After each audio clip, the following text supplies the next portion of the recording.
السلام علیکم ورحمۃ اللہ وبرکاتہ۔ بسم اللہ الرحمن الرحیم۔ حضرت آدم علیہ السلام کی وفات کے 1000 سال تک لوگ اللہ تعالیٰ کی توحید پر قائم تھے۔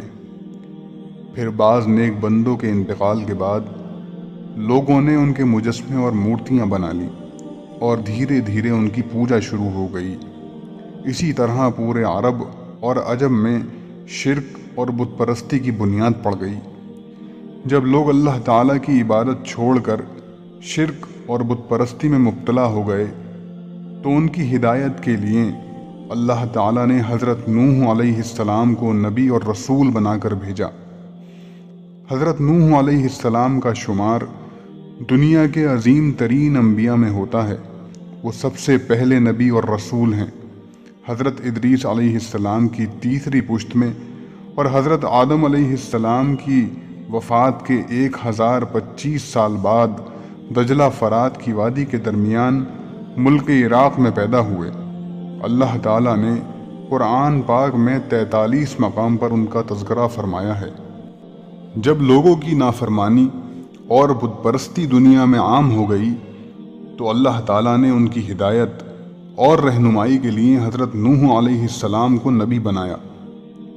انہوں نے لوگوں کو نصیحت کرتے ہوئے اور دین کی دعوت دیتے ہوئے فرمایا کہ دیکھو، تم صرف ایک اللہ کی عبادت اور بندگی کرو، وہ تمہارے گناہوں کو معاف کر دے گا۔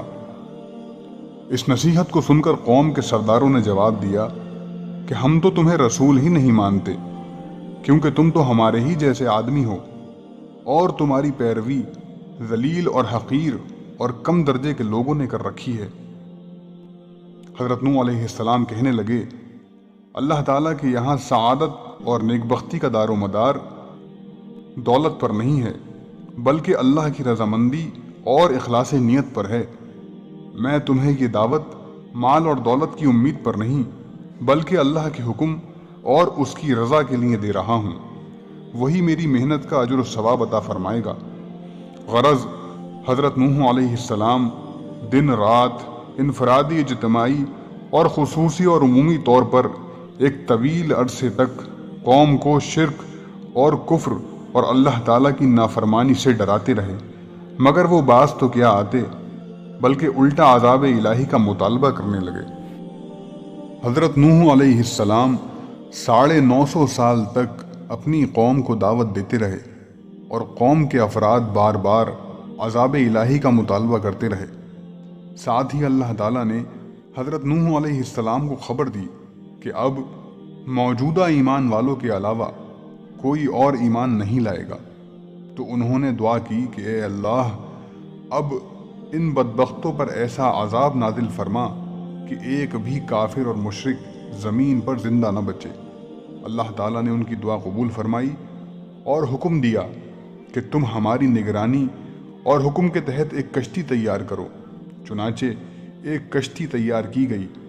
پھر اللہ تعالیٰ کے حکم سے زمین اور آسمان سے پانی کے دہانے کھل گئے اور دیکھتے ہی دیکھتے زمین پر پانی ہی پانی جمع ہو گیا۔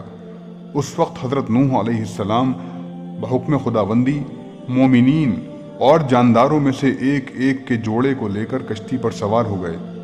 باقی تمام کافر اور مشرک پانی کے اس طوفان میں ہلاک ہو گئے۔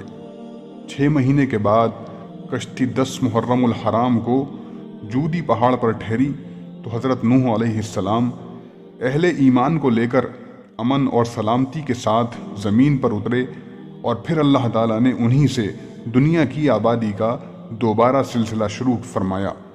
اسی لیے آپ کو آدم ثانی کہا جاتا ہے۔